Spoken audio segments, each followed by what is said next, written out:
حضور داعی اسلام شیخ ابو سعید شاہ صاحب محمد صفی، سماعت الاستاذ الدكتور الشيخ ابراهيم صلاح البردود، نائب رئیس جامعہ الازہر الشریف حضرت علامہ مولانا سید شریف نبی صاحب، جملہ علماء اور عوام، السلام علیکم ورحمۃ اللہ وبرکاتہ۔ الحمدللہ رب العالمین والصلاة والسلام علی سید الانبیاء والمرسلین وبعد۔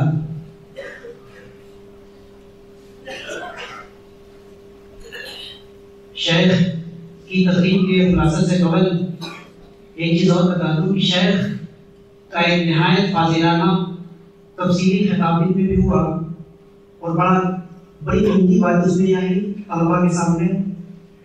میں کچھ ان باتوں کو اس میں شامل کروں گا تاکہ جو علماء اس میں موجود نہیں تھے ان تک ساری باتیں پہنچ جائے۔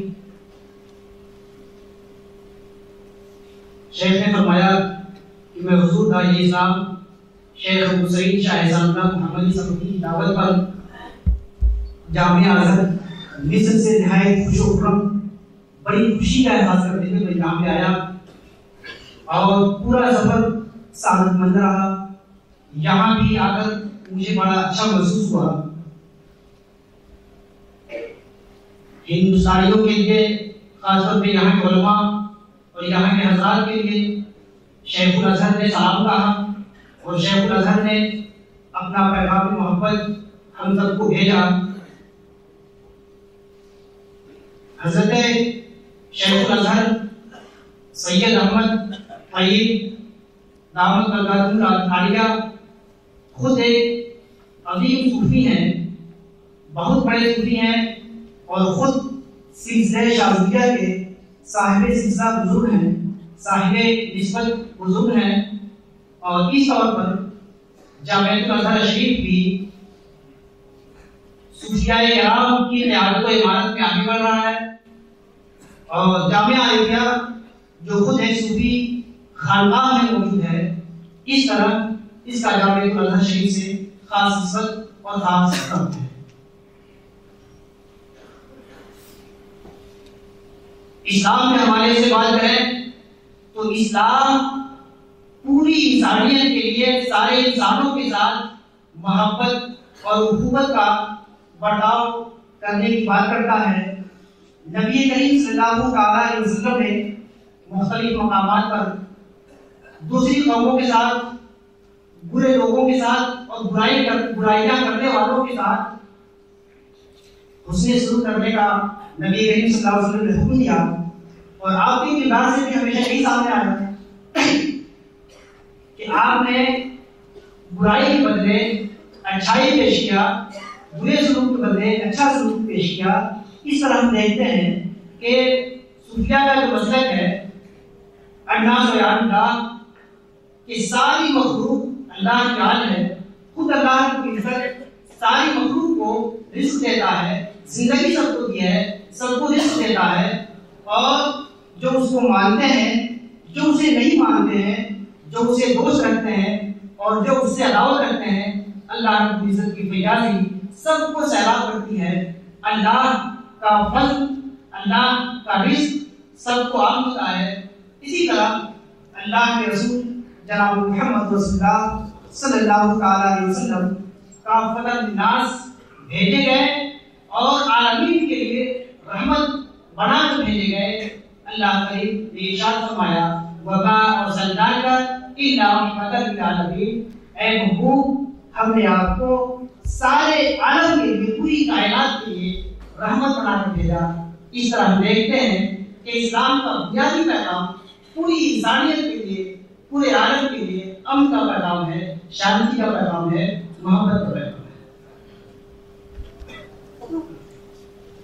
حضرت شیخ نے فرمایا کہ میں یہاں یوم غزالی کے حوالے سے آیا، طلبا کا یہاں پر سالانہ پروگرام ہوتا ہے یوم غزالی کے نام سے، اور امام غزالی تاریخ اسلام کی عظیم شخصیت ہے، عظیم صوفی عظیم محدث، ایک بلند پایا فقیہ، بلند پایا اصولی، متکلم، مناظر، ہر پہلو سے ایک عظیم شخصیت ہے. ان کے نام سے یہ پروگرام طلبا کا یہاں ہوتا ہے. یہ بڑا مناسب کام ہے اور میں بھی اسی حوالے سے آیا. اس تعلق سے امام غزالی کا ذکر آیا تو امام غزالی کے احوال کچھ شیخ نے بیان فرمائے. آپ نے فرمایا کہ امام غزالی 450 ہجری میں پیدا ہوئے اور 505 میں اس دنیا سے دار جاویدانی کی طرف کوچ کر گئے. بمشکل 55 سال کی عمر رہی. اس عمر میں انہوں نے ایسا کارنامہ انجام دیا کہ گزشتہ 9 صدیاں گزر گئی. پچھلے حضرت امام غزالی کے زمانے کے بعد 9 صدیاں گزر گئی اور امام غزالی کے خلاف مارے کارروائی کرنے والے، امام غزالی کے خلاف محاذ قائم کرنے والے، امام غزالی کے خلاف ماحول بنانے والے ماحول بناتے رہے، سازشیں کرتے رہے. لیکن اس کے باوجود امام غزالی کی شخصیت دن بدن بکھرتی گئی، مقبول ہوتی گئی، محبوب ہوتی گئی. چونکہ امام غزالی خود اپنے آپ میں ایک عظیم صوفی اور سب سے نمایاں وصف کا بات نکل کر آیا، یہ وصف تصوف تھا، وصف صوفی تھا. امام غزالی اپنے تعلق سے فرماتے ہیں کہ ہم نے ویسے تو امام غزالی نے 15 سال کی عمر میں سارے ضروری علوم دینیا اور علوم عصریہ سب سے بلاغت حاصل کر لی تھی، سب میں کمال حاصل کر لیا تھا. اور امام غزالی کے ماہرین نے بتایا ہے کہ امام غزالی نے اپنے پیشرو علوم کو صرف پڑھا نہیں بلکہ ان علوم میں اضافہ کیا، ان میں بڑھایا، نہ صرف پڑھا بلکہ پیشرو علوم میں اضافہ کیا. امام غزالی اپنے بارے میں، اپنے علوم کے بارے میں فرماتے ہیں کہ میں نے جو علوم حاصل کیے ان میں 4 علوم سب سے نمایاں تھے، سب سے ممتاز تھے. پہلا علم علم الکلام، دوسرا علم علم الباطنیہ، تیسرا علم علم فلسفہ اور آخر میں منزل آئی تصوف کی. امام غزالی فرماتے ہیں کہ میں نے علم کلام حاصل کیا. میں نے دیکھا کہ ہمارے زمانے میں حق کے دعوے دار انہی 4 طبقوں میں بٹے ہوئے ہیں. حضرت امام غزالی فرماتے ہیں کہ ہمارے زمانے میں حق کے دعوے دار انہی 4 طبقوں میں بٹے ہوئے ہیں. ایک طبقہ متکلمین کا ہے، ایک طبقہ باطنیہ کا ہے، ایک طبقہ فلاسفہ کا ہے، ایک طبقہ صوفیہ کا ہے. اور ان میں سے ہر ایک کا یہ دعویٰ ہے کہ ہم حق پر ہیں، ہم صحیح کے ہیں. اس لیے امام غزالی فرماتے ہیں کہ میں نے تدریجاً ایک ایک علوم میں غور کیا، اس سے پورا عبور حاصل کیا، مہارت حاصل کی اور میں نے سوچا کہ جو ہمارے دل کا جو درد ہے اصل میں ہوا ہی کہ امام غزالی رحمۃ اللہ تعالیٰ علیہ علوم سے فارغ ہونے کے بعد نظامیہ میں استاد ہو گئے اور نظامیہ میں استاد ہونے کے بعد ان کی درسگاہ میں بیٹھنے والے 400 علماء ہوا کرتے تھے اور 400 علماء کو آپ علم حدیث، علم کلام، علم فلسفہ کا درس دیا کرتے تھے، شاہدہ دیا کرتے تھے اور باریک سی باریک باتوں کو آسانی کے ساتھ سمجھا دیا کرتے تھے. پورے بغداد میں آپ کی مفت کا شہرہ تھا. نظامیہ وہاں کا سب سے بڑا ادارہ تھا اور وہاں کے سب سے بڑے پوسٹ پر امام غزالی تھے. بڑی عظمت تھی، بڑی شہرت تھی، ہر اعتبار سے کوئی جواب امام غزالی نہیں تھا. اور شہرت بادشاہ کی غربت ہو یا بعد میں مقبولیت ہو، ہر اعتبار سے شہرت کی ساری حدوں کو کراس کر چکے تھے. 400 علماء پڑھاتے تھے اور سب کے سوالات کا جواب دیتے تھے. لیکن ایک دن امام غزالی نے اپنے دل میں جھانکا اور سوچا کہ ہم جو کچھ کر رہے ہیں علم کے نام پر، حدیث کے نام پر، تفسیر کے نام پہ، کلام کے نام پہ ہم جو کچھ کر رہے ہیں اس کا مدعا اور مقصد کیا ہے. تو اندر سے آواز آئی کہ سوائے شہرت اور سوائے نام ہونے کی کوئی اور مقصد نہیں ہے. اندر کی بلاوت کی آواز آئی، شبہات پیدا ہوئے، اپنے عقیدے کے تعلق سے شبہ پیدا ہوا اور امام غزالی اپنے نظریے کے حوالے سے مطلب ہو گئے. ان کو مختلف شبہات درگاہ پیش آ گئے، ان شبہات کو سلجھتے رہے. ان شبہات کو سلجھنے کے لیے اور دل کا مداوع پانے کے لیے انہوں نے کہا کہ کہ میرے پاس اس کے علاوہ کوئی چارہ نہیں کہ اس زمانے میں جو 4 طبقات ہیں ان کی طرف میں دیکھوں اور جو طبقہ سب سے حق ہوگا اس سے اپنے آپ کو وسع کروں۔ سب سے پہلے علم کلام پڑھا، علم کلام میں مہارت حاصل کی، اس میں اضافہ کیا، اور شیخ نے فرمایا کہ جب امام غزالی ابھی طالب علم تھے یا طالب علم تو نہیں تھے کہ ان کے استاد شیخ جمیلی ابھی حیات سے تھے، ان کے استاد امام الحرمین شیخ الجمیلی حیات سے تھے، ان کی حیات میں علم الاصول کی عظیم کتاب المدخول فی علم الاصول آپ نے تصنیف فرمائی۔ یہ کتاب اتنی جاندار اتنی شاندار تھی کہ امام الحرمین کو بڑا رشک آیا۔ امام الحرمین نے فرمایا کہ اے غزالی، کم سے کم میری موت کا بھی انتظار کر لیا ہوتا، میرے مرنے کے بعد اتنی عظیم کتاب لکھی تھی، میری زندگی میں تم نے اتنی عظیم کتاب لکھی تھی کہ مجھے بھی رشک ہو رہا ہے۔ تو خیر علم کلام میں مہارت حاصل کی اور علم کلام میں اپنے اضافے کیے، لیکن جو دل کی آواز تھی، جو دل کا ایک ڈر تھا، جو ایک دل کی پکار، اس کا مداوع انہیں نہیں ملا۔ علم کلام سے ان کا ایمانی علاج نہیں ہو پایا اور ان کے درد کا دوا سامنے نہیں مل سکی۔ اس کے بعد انہوں نے کہا کہ اپنے حقانیت کے قابلات سب سے بڑا فرقہ، سب سے بڑا طبقہ باطنیہ ہے، اور ان کا کہنا ہے کہ ان کا علم ہر شک و ریب سے بات ہے اور امام غائب سے براہ راست وہ فیضاب ہوتے ہیں، اور باطنیت سب سے حق مذہب ہے۔ قرآن و سنت کی باطنی تشریحات جو ہے، باطنی تفسیرات صرف اہل باطن سمجھتے ہیں، اس لیے امام غزالی باطنیت کی طرف متوجہ ہوئے، اس نے پورا کمال حاصل کیا، اس پہ جتنا لٹریچر کا سب کو پڑھا، پورا درد حاصل کیا، لیکن حاصل کرنے کے بعد انہیں اندازہ ہوا کہ جتنے باطنیہ ہیں خود دوسرے واقعے کے شکار ہیں اور خود ان کا کوئی نتیجہ نہیں ہے، یہ لوگ شریعت سے بہت دور جا چکے ہیں اور باطنیت کے نام پر شریعت سے خود آگے بڑھ چکے ہیں، یہ لوگ راہ حق پر نہیں ہیں۔ اس لیے امام غزالی نے فیصلہ کیا کہ اس سے بھی ہمارے درد کا علاج نہیں ہوگا۔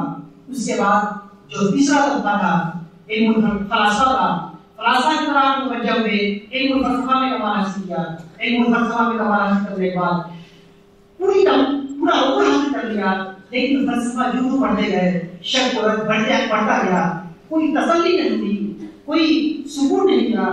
حالت یہ ہو گئی کہ امام غزالی کی بڑی لاغر ہوتے گئے، حالت یہ ہو گئی کہ ان کے طلبہ جو 400 کی تعداد میں ان کی دستگاہ میں ہوا کرتے تھے اور سب کے سامنے شاندار تفسیر و حدیث و فقہ پہ تقریریں کیا کرتے تھے وہ، لیکن اب حال یہ ہو گیا کہ ان کی آواز نہیں نکل رہی ہے، زبان میں ساتھ نہیں دے رہی ہے، کہنا کچھ چاہ رہے ہیں، زبان سے کچھ نکل رہی ہے، طلبہ کے سوال میں جواب نہیں دے پا رہے ہیں، عجیب کشمکش۔ ادیبہ کو دکھایا گیا، ادیبہ سے بھی کوئی رہنمائی نہیں ہوئی۔ بعض ماہرین نے فرمایا کہ اس شخص کو کچھ اندرونی طور پر کیسے شبہات میں ایسا مسئلہ پیدا ہو گیا ہے، کچھ ایسی گرفت میں لگ گئی ہے جس کی وجہ سے پریشان، اس کا کوئی علاج نہیں۔ آخر میں امام غزالی نے نظامیہ چھوڑا، ساری شہرت چھوڑی، ساری عزت چھوڑی، شہر چھوڑا، بادشاہوں کی قربت چھوڑی، سب کچھ چھوڑ کے سب کچھ کیا اور اپنے کنبے کو لے کے، اپنے بچوں کو لے کر کے آپ وہاں سے نکل پڑے۔ لوگوں نے بہت لوگوں نے کوشش کی کہ امام غزالی اتنے عظیم عالم کہاں سے چھوڑ چھاڑ کر کے فقیری کا لباس اختیار کر لیا، آپ نے ساری دولت آپ نے قائم کر دیا اور یہ فخر کا لباس آپ نے اوڑھ لیا۔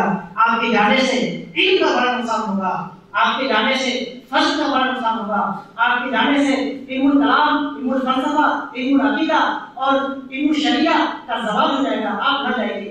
لیکن امام غزالی نے کہا کہ میں دوسروں کی اصلاح کروں یا اپنی اصلاح کروں، میں دوسروں کی اصلاح کر رہا ہوں، لیکن میرا حق بڑا بڑا ہے، میں اب اصلاح کرنے کے قابل نہیں رہا۔ امام غزالی نے سب کچھ چھوڑا، سب کچھ تیاگا۔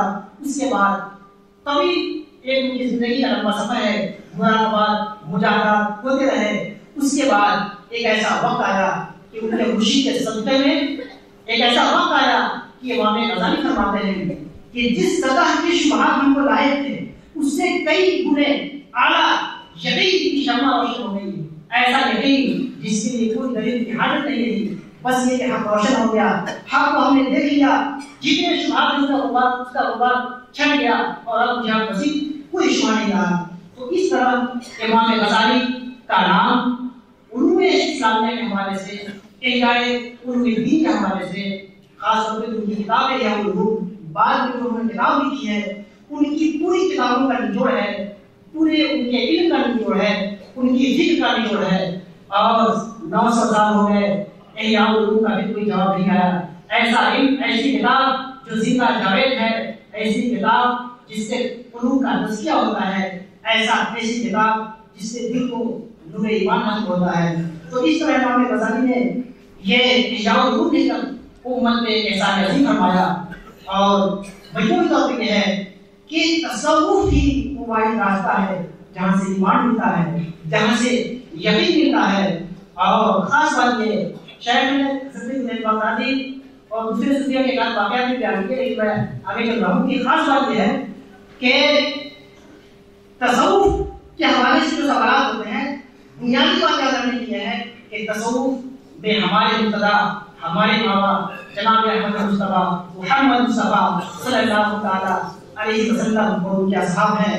اور ان کے اصحاب سے جو تزکیہ و اصلاح کا جو قلب اپنے نفس، اپنے احوال کے جائزہ لینے کے لیے شروعات کی ہے، آپ کے در سے تصوف کا شروعات کی اللہ رب العزت نے فرمایا کہ آئے ہیں یعلمون کتاب و عزت، یہ یعلمون کتاب و حکمہ، یہ کتاب پڑھاتے ہیں اور حکمت کی تعلیم دیتے ہیں. وَيُزَكِّيكُمْ، دوسرے مقام پہ یزکیکم یہ تزکیہ فرماتے ہیں.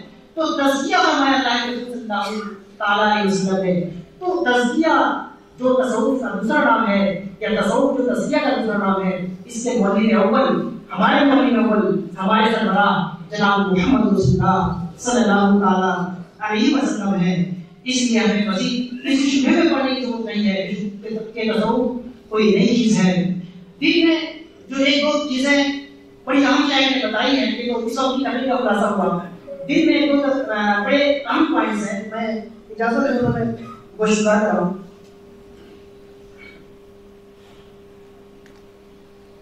دن میں شاید نے فرمایا وہی جو بنیادی محضر اس خاندان کا وہی محضر ہے. حضور علیہ السلام اسی کی تعریف کرتے ہیں اپنے مریدین کو، اپنے ملنے والوں کو کہ المسلم من سلم الناس من لسانه ویدیہ، مسلمان وہ ہے جس سے سارے لوگ محفوظ اور سلامتی میں رہیں. تو اصل کام یہ ہے مسلمان کا کہ لوگوں تک سلامتی پہنچائے، امن پہنچائے. اسلام دین رحمت ہے، دین لعنت نہیں ہے. تو شیخ نے فرمایا کہ اسلام سب کے ساتھ رحمت کی بات کرتا ہے، نے فرمایا تھا. اور شیخ نے فرمایا تھا کہ حال یہ ہے کہ جو برائی کرے اس کے ساتھ اچھائی کا سلوک کرو، جو گالیاں دے اس کے ساتھ گالیاں مت دو. قرآن پاک میں ہدایت کی گئی ہے کہ جو لوگ تمہارے معبود کو گالیاں دے رہے ہیں پلٹ کر تم ان کے معبود کو گالی مت دو. اگر تم ان کے معبود کو گالیاں دو گے تو بھی پلٹ کر تمہارے معبود کو بہت زیادہ گالیاں دیں گے. اس لیے گالی کا جواب شاید نے فرمایا دیتے ہیں کسی کو صبر ہے، صرف شکر ہے، اور ان کے لیے ہدایت دعا ہے گالی دینے والوں کے لیے. شاید نے فرمایا کہ فرانس میں کارٹون کا مسئلہ جو زمانے سے چل رہا ہے اور پوری دنیا میں انٹرنیشنل میڈیا کا یہ ایشو ہے، خاص طور پر میڈیا کے لوگوں میں اس کو سننے شاید نے بڑی اہم بات بتائی کہ پوری دنیا میں مسئلہ چل رہا ہے فرانس کے کارٹون کا اور مختلف تبصرے لوگ کرتے ہیں، مختلف باتیں آتی ہیں. شاید نے فرمایا کہ مجھ سے بھی پوچھا گیا کہ کارٹون کے مسئلے پہ یا جو سالانہ فرانس میں پیش آیا اس کے بارے میں آپ کیا کہتے ہیں. تو شاید نے فرمایا کہ میں نے وضاحت کے ساتھ بات کہی کہ ہمارے پیغمبر نے ہم کو اس بات کا پابند بنا دیا ہے کہ ہم کسی کے پیغمبر کو گالی نہیں دیں گے. سب سے پہلی بات وہ ہمارے پیغمبر جناب محمد رسول اللہ صلی اللہ علیہ وسلم کو گالیاں دے، لیکن ہم اس بات کے پابند ہیں کہ ہم ان کے پیغمبر کو گالی نہیں دیں گے. کیوں؟ اس لیے ان کے پیغمبر صرف ان کے پیغمبر نہیں ہیں، ہمارے بھی پیغمبر ہیں. اگر ہم حضرت عیسیٰ علیہ السلام کے خلاف، اب ہم حضرت موسیٰ علیہ السلام کے خلاف کوئی بات کرتے ہیں، ان کو برا بھلا کہتے ہیں، تو یہ نہیں کہ یہ بری بات ہے، ہم ایمان سے حاصل جاتے ہیں. ہمارا ایمان، ہمارا اسلام تقاضا کرتا ہے کہ لوگ ہمارے پیغمبر کو گالی دیں لیکن ہم ان کے پیغمبر کو گالی نہیں دیں گے. ہم ایک طرفہ صبر کریں گے، ہم ایک طرفہ شکر کریں گے. خود نبی کریم صلی اللہ تعالیٰ علیہ وسلم کی زندگی میں بھی اس طرح کے واقعات ہیں کہ برائی کرنے والوں کو آپ نے دعائیں دی، آپ نے گالیاں بکنے والوں کو آپ نے معاف کر دیا. اس لیے ہمیں مسلمانوں کو موجودہ حالات میں پورے گروہ کے جو مسلم آبادی ہے سب کا یہ فرض ہے کہ غیر مسلموں کی طرف سے جو بات ہے، جو بدتمیزی اتحاد سے کر دیا ہے، اس کے لیے ہمیں جواب میں بدتمیزی نہیں کرنا ہے. کیوں کہ کیونکہ ہم رحمت للعالمین کی امت ہے، اور رحمت للعالمین کی امت کسی پر لعنت نہیں بھیجتی ہے، دوسروں کو رحمت کا حقدار بنانے کی کوشش کرتی ہے، ان کے لیے ہدایت کی دعا کرتی ہے۔ شیخ نے خاص طور پہ آخری بات میں اپنی بات ختم کرتا ہوں کہ حضور داعی اسلام شیخ ابو سعید شاہ احسان اللہ ادام اللہ علیہ کے بارے میں اپنے بڑے نیک خیالات کا اظہار فرمایا، آپ کے جامعہ کے بارے میں بڑے نیک خیالات کا اظہار فرمایا، آپ کی خانقاہ کے بارے میں بڑے نیک خیالات کا اظہار فرمایا، اور طلباء سے یہاں کے طلباء سے گزارش کی کہ آپ بہترین زمین پر علم سے فیضیاب ہو رہے ہیں، بہترین زمین، اس سے اچھی آپ کے لیے کوئی زمین نہیں ہے، آپ کے لیے بہت بہترین زمین ہے جہاں پہ ماہر اساتذہ سے آپ ایک طرف تو علم حاصل کر رہے ہیں، دوسری طرف ایک عظیم شیخ سے آپ تزکیہ و تربیت حاصل کر رہے ہیں۔ تزکیہ و تربیت یہ بنیادی چیز ہے، علم یہ فلاح آخرت کی ضمانت نہیں ہے، فلاح آخرت کی ضمانت تزکیہ ہے، اور یہاں کے طلباء بڑے خوش نصیب ہیں جو ماہر اساتذہ کے ساتھ ایک نہایت صالح، مصلح، مزکہ اور مزکی شیخ کے زیر سایہ ہیں، اور انہیں یہ موقع مل رہا ہے۔ اس لیے طلباء سے انہوں نے بطور خاص گزارش کی تھی کہ اس موقع کو غنیمت جانیں، علم حاصل کریں، امت کی قیادت کی بات کریں، اور ایک اور بات کہی تھی کہ جامعہ الازہر شریف کا جو پیغام ہے اس کا ذکر کرنا ضروری ہے کہ جامعہ الازہر شریف پورے عالم اسلام میں پچھلے 1035 سالوں سے قائم ہے، پوری دنیا کی سب سے قدیم ترین یونیورسٹی، اس سے پہلے کوئی یونیورسٹی نہیں، عالم اسلام کی عظیم ترین اور قدیم ترین یونیورسٹی 1035 سال سے جامعہ الازہر شریف صرف یہی پیغام دے رہی ہے کہ امت وسطیت کی طرف آئے۔ اہل سنت اعتدال کا نام ہے، اہل سنت بیچ کے راستے کا نام ہے، وسطیت کا نام ہے، امن کا نام ہے، شانتی کا نام ہے، سلام کا نام ہے، پیس کا نام ہے، اور اہل سنت و جماعت کا وظیفہ تقسیم کا نہیں ہے، بلکہ جو گمراہ کرتے ہیں ان کا وظیفہ تقسیم کا ہے کہ پوری امت کی تقسیم کرتے ہیں۔ تکفیر سے، امت کی تکفیر سے آپ کو بچنا چاہیے، یہ شیخ کا پیغام ہے، اور یہ ازہر کا پیغام ہے کہ ازہر کی وسطیت یہ ہے کہ عامت المسلمین کی تکفیر سے بچیے۔ ہاں جو کافر ہے اس کو کہیے نا، جس کا تکفیر واضح ہو جائے اس کو کہیے، لیکن عامت المسلمین کی تکفیر سے بچیے، اور ہر اختلاف کی بنیاد پر لوگوں کو تکفیر کے کنارے تک پہنچانے سے بچیے۔ یہی ازہر شریف کا پیغام ہے جو پچھلے 1035 سالوں سے علم شریعت کا شجر لگایا ہوا ہے، اس سے پورے عالم اسلام سے فیضیاب ہو رہا ہے۔ واخر دعوانا الحمدللہ رب العالمین۔